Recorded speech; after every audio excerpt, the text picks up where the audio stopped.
مجھے اس بات کی سمجھ نہیں آتی تھی کہ جو قرآن نے کہا ان الانسان لفی خسر، بے شک انسان خسارے میں ہے۔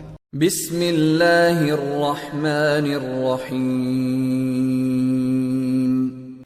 مجھے اس بات کی سمجھ نہیں آتی تھی کہ جو قرآن نے کہا ان الانسان لفی خسر، بے شک انسان خسارے میں ہے۔ تو میں سمرقند کے بازار سے گزر رہا تھا تو وہاں ایک آدمی پھٹے پہ برف رکھ کے بیچ رہا تھا اور ساتھ آواز لگا رہا تھا۔ آج کل تو یہاں وہ پاپڑ بیچنے والے بھی کوئی آواز لگاتے، تو وہ برف کے اوپر، برف پھٹے کے اوپر رکھ کے بیچ رہا تھا اور ساتھ آواز لگا رہا تھا۔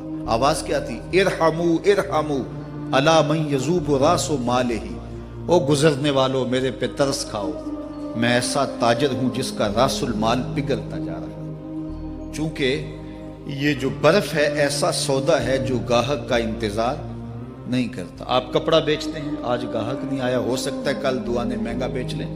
آپ پیٹرول بیچتے ہیں، ہو سکتا ہے کہ کل پڑا 6 روپے اوپر چلا جائے، لیکن آپ اگر برف بیچتے ہیں، آج نہیں بکی تو کل برف ہی نہیں ہوگی۔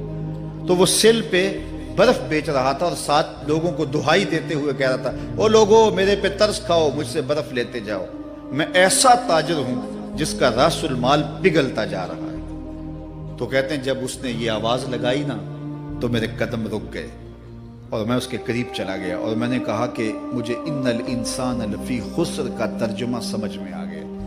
جس طرح تیری برف پگھلتی جا رہی ہے، میری زندگی پگھلتی جا رہی ہے، اور اگر تو اب برف وقت پہ بیچ لے، ان پگھلتی برف کو تو درہم کے بدلے، دینار کے بدلے، پارچہ جات کے بدلے، جنس کے بدلے فروخت کر لے تو فائدہ ہو جائے گا، 4 آنے تیرے ہاتھ لگ جائیں گے۔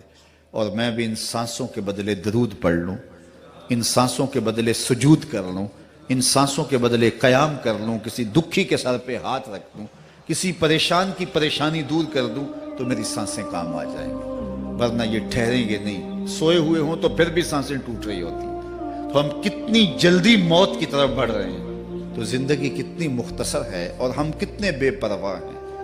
آنکھیں اس وقت کھلتی ہیں جب آنکھیں بند ہوتی ہیں، لیکن کیا فائدہ اس وقت کا؟ آج کا پچھتاوا کل کی بہتری کی ضمانت ہے، اور آج کے پچھتاوے سے کل کی زندگی کی خوبصورتی نصیب ہو سکتی ہے۔